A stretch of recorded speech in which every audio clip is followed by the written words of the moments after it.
Yo voy a hablar sobre un programa que es bastante distinto al resto. Bastante distinto al resto de los programas que se comentan el día de hoy, porque es el único que sucede fuera de las fronteras de México, a pesar de ser un programa del gobierno mexicano. Y este programa en realidad tiene un contenido muy particular, primero porque se sucede en el exterior y segundo porque es el único también de los que llevamos que se lleva a cabo por un servicio civil de carrera, el más antiguo que tiene México y posiblemente, por lo que escuchamos hace rato, el único que realmente funciona, ¿no? Bueno, con excepción del INE, que yo creo que también funciona en gran medida, ¿no? Entonces, ¿qué es lo que voy a hacer el día de hoy? Primero, explorar un poco cómo fue que el Estado mexicano enfrentó un reto mayúsculo que surgió en los años, a principios del nuevo siglo, y que era de proveer servicios de documentación de los Estados Unidos de manera masiva. No estamos hablando de expedir unos cuantos pasaportes en una población pequeña, estamos hablando de un reto de un orden de magnitud realmente desconocido para cualquier país del mundo. Es decir, México tiene una población mexicana en Estados Unidos que ningún otro país del mundo tiene fuera de sus fronteras. Y entonces el reto de proveerle documentación pues es gigantesco, ¿no? Segundo, ver cuáles son los elementos que contribuyeron al éxito de la política de documentación en el exterior. O sea, este es un caso de éxito, en realidad. Son pocos, desgraciadamente, pero hay que celebrarlos cuando lo son. Y tercero, ¿qué podemos aprender sobre la implementación de políticas públicas a partir de esta experiencia? Es decir, tratar de construir a partir de este caso práctico de implementación y de lo que conocemos sobre el estudio de la implementación de políticas públicas, un mapa de ruta de utilidad para quienes tienen la responsabilidad de poner en práctica las políticas públicas, ¿no? Bueno, entonces, ¿cómo empieza el problema? El problema que enfrenta la Secretaría es que hay una explosión en la demanda de documentación que sucede alrededor del año 2007-2008. Es decir, tienes este momento aquí, estamos hablando de 2007-2008, donde aumenta la emisión de pasaportes y matrículas. Y déjame, para los que no sepan, el pasaporte creo que todo el mundo sabe lo que es. La matrícula consular es una invención prácticamente mexicana del gobierno de México. Es un documento que le permite a los mexicanos identificarse como mexicanos sin tener que obtener un pasaporte. Y de hecho fue uno de los propósitos que se estableció el gobierno de México desde los años 90, fue generar esta matrícula como un documento que tuviera validez ante instituciones y organizaciones americanas, ¿no? Para darle un nivel de documentación a nuestra enorme población indocumentada. Que recuerden que nuestra población indocumentada en Estados Unidos es doblemente indocumentada para muchos de ellos. Están indocumentados en Estados Unidos en el sentido de que no tienen, digamos, documentos de estadía legal en Estados Unidos, pero también muchos de ellos están indocumentados en México. Es decir, tampoco tienen a veces ni siquiera acta de nacimiento, ¿no? O por lo menos no tienen pasaporte, no tienen identificación, no tienen credencial de lector, no tienen licencia de manejo, etcétera, ¿no? Entonces, este fue, digamos, el programa que echa a andar el gobierno de México, ¿no? Pero no nada más se enfrenta a un aumento, ¿no?, de la demanda, que genera largas filas, esperas de 4 o 5 horas para poder obtener un documento, sino que también se tiene una particularidad muy especial, y es que hay una fortísima estacionalidad. Es muy difícil planear esos servicios porque varía muchísimo la demanda en el transcurso de un año. Es decir, tienes variaciones a veces de hasta 40-50% de un mes a otro. Un mes donde hay muchísima demanda y luego un mes donde se cae a la mitad y luego vuelve a aumentar. Y entonces eso hace muy difícil la planeación, ¿no? Entonces, eso digamos es a lo que se enfrenta la Secretaría en el 2008. Ahora, ¿por qué? ¿Por qué sucede eso, no? Bueno, primero porque hay una realidad demográfica y digamos geopolítica, que es que cada vez hay más mexicanos en Estados Unidos, ¿no? Y esto no se debe nada más a la inmigración, porque ya para entonces, estamos hablando para 2007, 2008, ya realmente los flujos migratorios se habían reducido significativamente, prácticamente estaban en cero. El censo americano estima, y Pew ha hecho estudios que estiman que a partir de 2005 ha habido una migración neta negativa de México a Estados Unidos, o por lo menos cero, ¿no? Contrariamente a todo lo que pueda decir Donald Trump, no es cierto que estén pasando los mexicanos así por millones por la frontera, ¿no? Eso simplemente no es cierto ya. Sin embargo, hay situaciones, digamos, de largo plazo que hacen que la población mexicana siga creciendo. ¿Por qué? Pues porque tienes una tasa de reproducción mucho mayor que el promedio, ¿no? Y entonces eso hace que la población mexicana va a seguir creciendo a lo largo de los años por el futuro previsible. Es decir, estamos hablando de que para 2030 la población mexicana en Estados Unidos va a alcanzar probablemente 50 millones a partir de, y ahorita son como 35 millones, ¿no? Estamos hablando de un crecimiento muy, muy fuerte de la población mexicana. Eso es el primer elemento, ¿no? Segundo, esto no sería suficiente, porque muchos de estos mexicanos ya estaban antes de 2007 y sin embargo no estaban yendo a los consulados. ¿Por qué empiezan a ir a los consulados a partir del cambio de milenio? Bueno, porque cambian las reglas del juego. Es decir, antes de mostrarles un poco, el crecimiento de la población mexicana no nada más es fuerte en volumen, sino también lo que cambia es la concentración, es decir, está mucho menos concentrada geográficamente que antes la población mexicana. Tradicionalmente, ustedes conocerán pues, los polos de concentración de población mexicana, pues eran Los Ángeles, Chicago, Nueva York, ¿no? el sur de Texas, etcétera. En realidad, lo que sucede a lo largo de los 80s, 90s y el 2000 es que esa concentración se hace mucho menos fuerte, hay una dispersión muy grande de la población mexicana y empieza a encontrarse en lugares que no nos hubiéramos imaginado. Delaware, por ejemplo, ve un aumento porcentual de 1980 a 2010 de prácticamente 16,000%, ¿no? O sea, 160 veces, ¿no? Ahora, claro, estamos hablando de bases muy bajas, ¿no? Pero aún en otros estados más grandes, Carolina del Norte, por ejemplo, estamos hablando de 6,000% de aumento, ¿no? 60 veces la población que existía en el 80 para el 2010. Entonces, hay una ampliación muy fuerte de la presencia mexicana en Estados Unidos, ¿no? En realidad, lo que vemos es que, por ejemplo, aquí, cuando vemos los principales condados por incremento, tienes los condados que más han visto un incremento en la población mexicana son condados que pertenecen a zonas que no eran zonas tradicionales de mexicanos. Por ejemplo, Delaware, ¿no? Carolina del Norte, Nueva Jersey, ¿no? Dos de Carolina del Norte, Georgia. Estos son los condados que han tenido mayor incremento, ¿no? Entonces hay un tema también de repartición de los mexicanos, distribución de los mexicanos en todo Estados Unidos, ¿no? En realidad, lo que se encuentra es que, si se fijan aquí en verde, son las zonas de concentración mexicana. Las zonas en blanco es donde no hay mexicanos. Pues les voy a decir un secreto: tampoco hay gente. O sea, por eso no hay mexicanos. No es que no vayan ahí, es que no hay nadie, ¿no? O sea, estamos hablando de esta zona de aquí, pues no hay nadie, ¿no? Pero en todas partes, fíjense nada más cómo está realmente distribuido muy fuertemente la población mexicana en todo Estados Unidos, ¿no?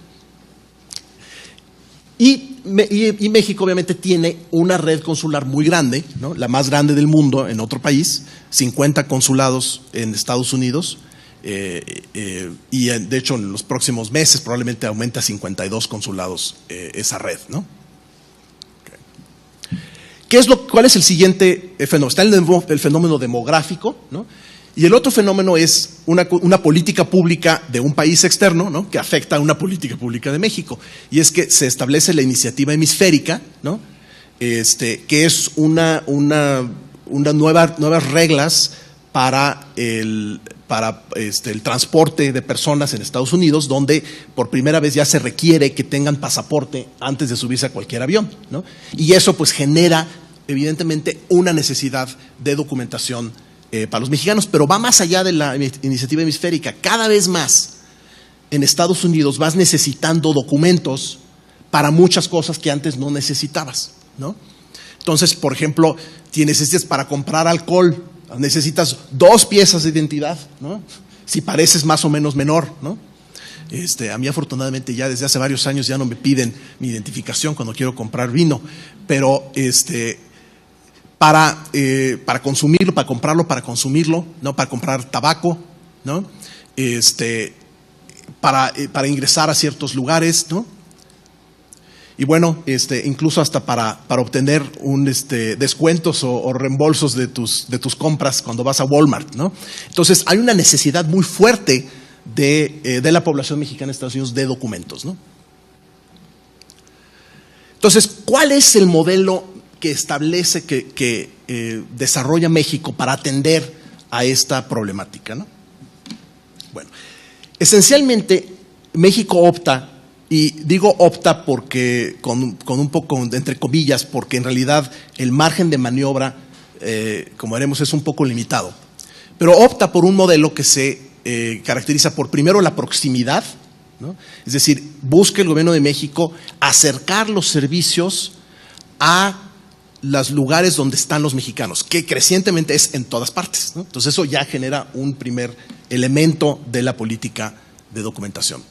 Segundo, es un modelo descentralizado, es decir, no es posible, no es viable desde el punto de vista de la Secretaría de Relaciones Exteriores centralizar la emisión de documentos como lo han hecho otros países, donde tienes a lo mejor un solo punto o un sistema por correo. Por ejemplo, el Reino Unido, España, etcétera, tiene sistemas de ese tipo. Tú realmente no tienes una red muy grande de consulados, no vas al consulado a obtener tu pasaporte, sino que lo mandas pedir por correo y te llega 6 o 7 semanas después, u 8 o 10, ¿no? Ese no era el modelo que tenía la Secretaría en mente. Ellos buscan un modelo descentralizado donde esa emisión se pueda hacer in situ, ¿no? En el lugar donde está la persona que lo está solicitando. Y tercero, le apuestan a la tecnología para lograr este desafío, ¿no? Okay. Ahora, ¿por qué esa decisión? ¿Por qué se deciden por ese modelo, ¿no? Bueno, yo creo que en realidad tenían ciertas limitaciones y en la teoría de implementación de políticas públicas y de diseño incluso, pues hay una visión que habla de trayectorias dependientes, ¿no? O path dependency. Es decir, que cuando estás formulando una política, no estás actuando sobre un lienzo vacío, ¿no? Sobre un lienzo en blanco donde puedes diseñar lo que sea. Hay una cierta dependencia de decisiones que se tomaron previamente. Y entonces, en primer lugar, hay una historia ya. O sea, México no empieza a emitir documentos en Estados Unidos en el 2000. O sea, lo lleva haciendo desde el siglo XIX, ¿no? Y había ya una historia de cómo se manejaban esos temas, ¿no? Entonces, eso limita un poco, digamos, el margen de maniobra de la Secretaría, ¿no? Trabajan también por falta de recursos, van trabajando con mejoras incrementales. O sea, van haciendo mejoras paulatinas. Todavía en el 1990, los pasaportes en el exterior se llenaban a mano, ¿no? Luego, unos cuantos años después, se empiezan a llenar a máquina, luego con computadora, ¿no? Hasta llegar al esquema que existe ahora, que es un esquema mucho más completo, donde tienes ya muchas medidas de seguridad, etcétera, etcétera, ¿no? Las decisiones que se van tomando con el tiempo van restringiendo, van reduciendo el margen de maniobra y el espacio de decisión posterior, ¿no? Entonces, por ejemplo, el haber tenido este modelo de producción in situ de los pasaportes durante tantos años hace que se genere una expectativa en la población mexicana de que tu pasaporte te lo dan el mismo día, ¿no? O por lo menos al día siguiente, porque siempre ha sido así. Y sobre todo cuando eran poblaciones más chiquitas, tú llegabas al consulado, te presentabas, dabas tus documentos y ahí el cónsul llenaba a mano tu pasaporte y te lo daba, ¿no? No había No había nada de que revisarlo en México, checarlo, nada de eso, ¿no? Era una cosa estrictamente. Entonces se genera una expectativa también de un grupo de interesados, ¿no? Stakeholders, en inglés sería, que tienen una expectativa de un cierto nivel de servicio, ¿no? Y luego hay otros temas también que son importantes, y ya lo hemos visto en la presentación de Fernando, que la lógica burocrática también tiene un impacto muy fuerte en cómo se toman decisiones. En el caso de relaciones exteriores, tienes, a partir de los años 90, se divide la responsabilidad de la emisión de pasaportes en dos direcciones generales distintas. Tradicionalmente había habido una dirección de asuntos consulares y pasaportes, ¿no?, que manejaba todo el proceso, tanto los pasaportes que ustedes sacan aquí en México como los que se sacaban fuera. A partir de los 90 se divide eso y se genera la Dirección de Servicios Consulares. Hay varias iteraciones, pero al final acaba siendo una Dirección de Servicios Consulares que se encarga de toda la documentación, pero nada más en el exterior. Y una Dirección General de Delegaciones que maneja las delegaciones foráneas de la Secretaría de Relaciones Exteriores y que son los que llevan los pasaportes. Esto tiene una serie de impactos, incluyendo que se separan las bases de datos. Es decir, hay una base de datos de consulares y hay una base de datos de delegaciones, ¿no? Y son separados, ¿no? Y luego también hay un efecto de política presupuestal. Es decir, cómo se financia la red consular en Estados Unidos, pues con los ingresos consulares. Y hay un esquema de presupuestación de esos ingresos que es particular. Y por último, están los valores y las preferencias de los propios funcionarios, ¿no? Lo que el himno le llamaba modeling through, que es que ellos tienen una concepción de cuál es su ética de valor, su deontología de servicio público, y en el caso de los funcionarios de la Secretaría de Relaciones Exteriores en el exterior, esta deontología va mucho por la protección. Es decir, lo que se busca es proteger al connacional más que asegurar que todos los criterios y los requisitos formales se cumplan en la emisión de documentos. Y eso hace también que genera una divergencia de criterios entre las dos áreas, ¿no? Bueno, entonces, ¿qué estrategia adoptan para poner esto en marcha? Primero, amplían la red consular, ¿no? Y eso tiene que ver con más oficinas, se abren oficinas adicionales en distintos lugares de Estados Unidos, ¿no? Pero también se establecen nuevos esquemas de servicio, como pueden ser los consulados móviles, que es cuando la oficina, el consulado se va el fin de semana y lleva los servicios a lugares alejados.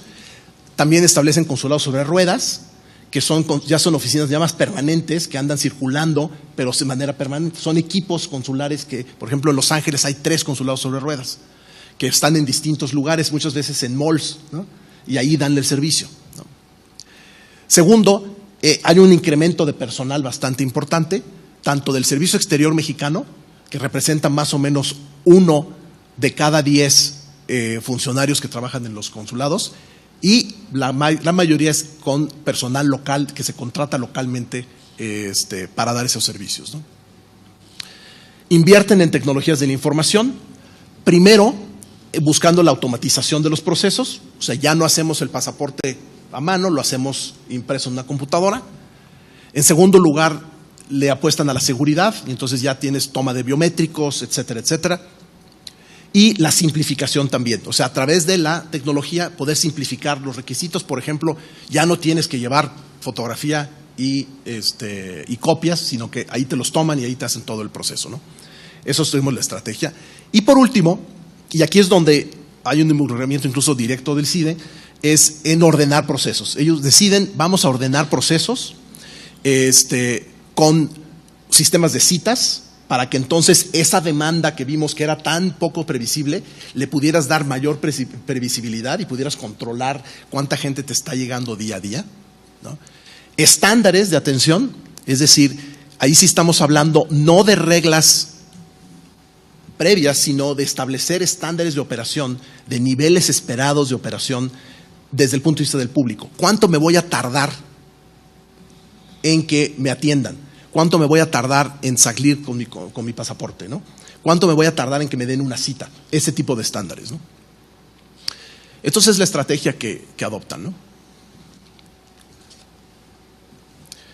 ¿Y cómo abordaron esa implementación? Y yo creo que aquí es interesante platicar sobre esos temas al mismo tiempo, y creo que eso es una muy buena resultado de esta iniciativa, de tener este diálogo, porque al ver las otras presentaciones te das cuenta de cuáles son los grandes errores, ¿no?, que puede haber. Y uno de ellos es lo que mencionaba José Antonio hace un momento, y es decir, bueno, hacer esta reforma desde cero, ¿no? O sea, yo creo que parte del problema que ha tenido mucho de la implementación de políticas públicas en México es justamente este afán, esta tentación tan grande que tenemos en México de querer arrancar de cero, ¿no?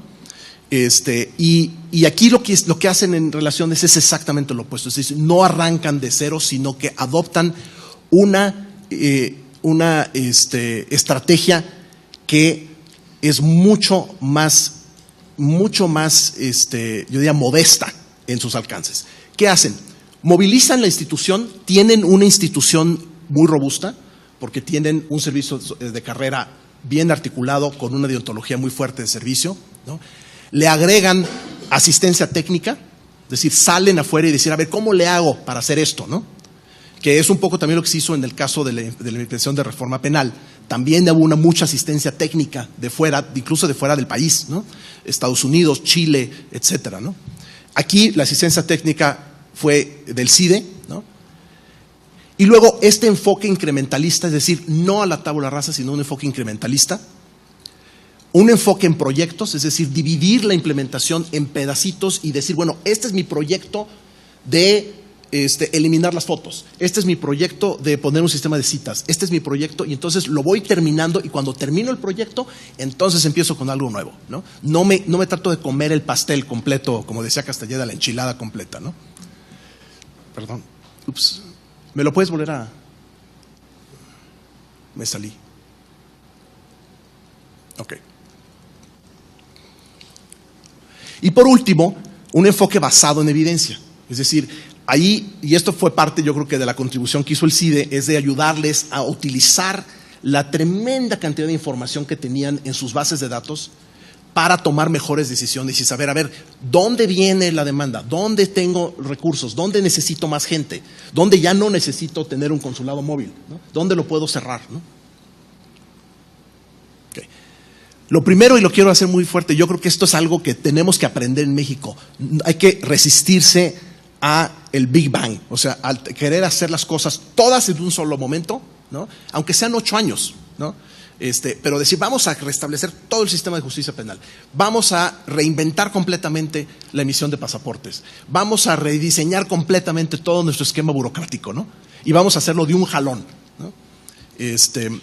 Ahí creo que lo he explicado en algún momento, pero yo me pregunto si se hubieran enfocado en el servicio, al momento de desarrollar el servicio de civil, en unas cuantas instituciones y decir, vamos a terminar a que Hacienda funcione bien, y luego nos vamos a economía, y luego nos vamos acá, a lo mejor hubiera tenido más éxito el esquema, ¿no? Pero aquí lo que hacen es precisamente eso, ¿no? Entonces, ese incrementalismo parte de una serie de proyectos que empiezan en el 2009, estoy hablando de la parte que hizo el CIDE, donde se hace un primer estudio para ver cómo funciona el sistema de citas, luego hay una evaluación por medio de Coneval, de donde sale la estrategia realmente de qué es lo que hay que hacer en los próximos años, y luego sistemáticamente, año con año, se van implementando cosas nuevas, llegando hasta 2015, y de hecho todavía hay otra fase en el 2016, ¿no? El método que se emplea es un método empírico, ¿no? Empiezas con observación de procesos, ¿no? Análisis detallado de la información estadística, elaboración de estándares, pero estándares basados empíricamente. No, yo creo que deberíamos de tardarnos 10 minutos, sino vamos a ver cuánto te tardas, vamos a ver cómo puedes mejorar el proceso para que te tardes menos, y ahora sí vamos a fijar un estándar, ¿no? Simulaciones y ajustes a los estándares con ese tipo de enfoque, y luego hacer pilotos en campo, o sea, no querer implementar algo en toda la red consular, en 50 consulados, sino implementalo en 2, ve si funciona. También genera un efecto de demostración, y después vete implementando poco a poco en los distintos lugares, ¿no? Estos son los modelos de simulación, es una herramienta que permite diagramar procesos y luego ver cómo van a operar y qué tipo de niveles de desempeño puedes lograr si alteras los procesos de una cierta forma. Es mucho más barato que experimentar con instituciones vivas y reales, ¿no? ¿Cuáles han sido los resultados? Bueno, los resultados han sido realmente muy, muy positivos. Aquí lo que vemos en esta gráfica es el tiempo de espera inicial promedio en los consulados. Es decir, es el tiempo entre que llegas a que te atienden en una primera ventanilla, ¿no? Y la línea roja básicamente muestra los que están arriba de la línea roja o no mejoraron, o mejoraron muy poquito, y todos los demás fueron los que tuvieron mejoras. Pero noten una cosa, que en realidad prácticamente todos los consulados están en menos de una hora de espera, ¿no?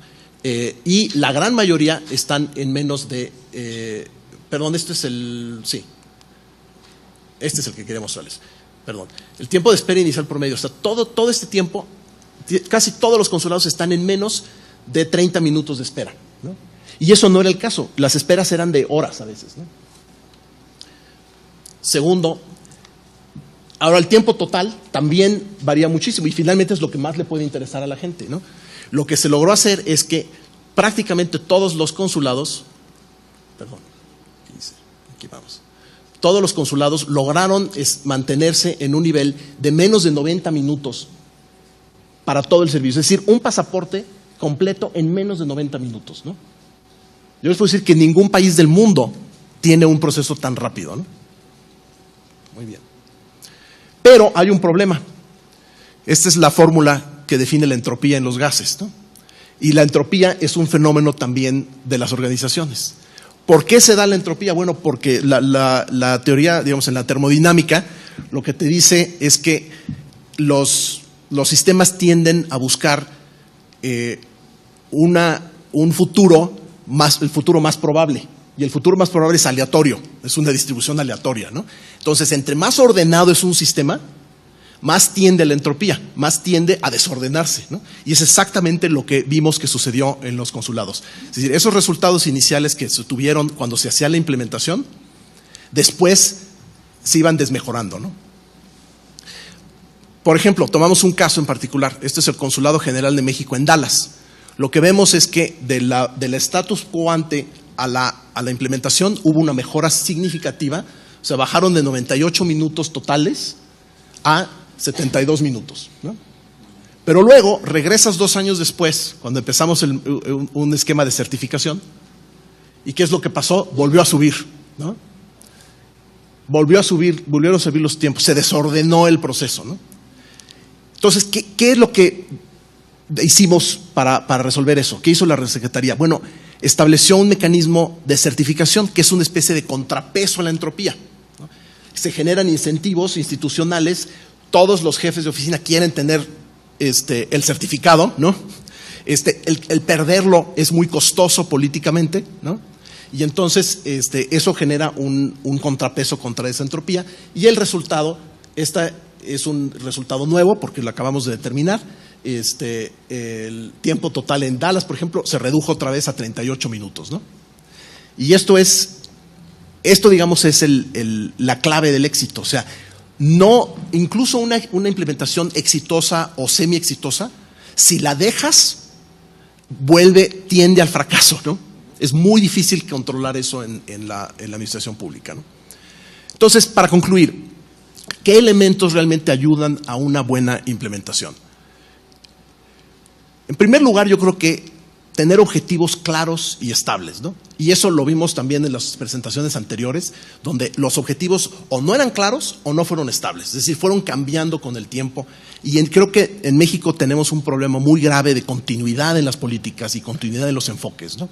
Y eso hace muy difícil esto. En el caso de relaciones exteriores, tuvimos una continuidad realmente extraordinaria en los objetivos, es decir, estamos hablando dos administraciones federales, ¿no? Sí, 3 secretarios distintos, 5 subsecretarios y vamos contando, ¿no? Y sin embargo con la misma política, ¿no? El incrementalismo, esta idea de ir mejorando lo que ya tienes en lugar de tratar de empezar con tabula rasa y volver a empezar desde cero, ¿no? una organización disciplinada con desarrollo institucional fuerte, es lo que mencionaba José Antonio, el talento, ¿no? Pero más que el talento, es talento y disciplina, ¿no? Tomar decisiones basadas en evidencia, estar abierto a esa evidencia, y tener un trabajo directo en el terreno. Es decir, las cosas, aún en una burocracia disciplinada, con incentivos correctos, con personal de carrera, no acata las órdenes automáticamente. O sea, eso es tenemos que quitarnos eso de la mente. No porque el secretario dijo, ya se hizo, ¿no? Hay una distancia muy fuerte y tienes que operar ese cambio en el terreno, con a veces ayuda externa o interna, pero hay un trabajo muy fuerte. Eso es costoso. O sea, una cosa yo creo que también a mí me queda muy claro ahora, que implementaciones exitosas cuestan recursos, ¿no? No lo puedes hacer con un presupuesto mínimo, ¿no? Y por último, tiene que haber una introspección honesta de la organización, de la institución. Es decir, en el caso de relaciones, ellos mismos se dieron cuenta de las limitaciones que había. Dije, no, es que cuando empiecen a cambiar los titulares, vamos a tener problemas, van a querer regresar. Cuando llegue un político, no va a querer seguir los estándares, ¿no? ¿Cómo le hacemos? Conocemos nuestras debilidades, ¿cómo le hacemos para superarlas? Y entonces es de donde sale la idea de la certificación, ¿no? Pero esto creo que es fundamental para las organizaciones, tener claridad sobre cuáles son sus puntos débiles y entonces enfrentarlos, ¿no? Muchas gracias.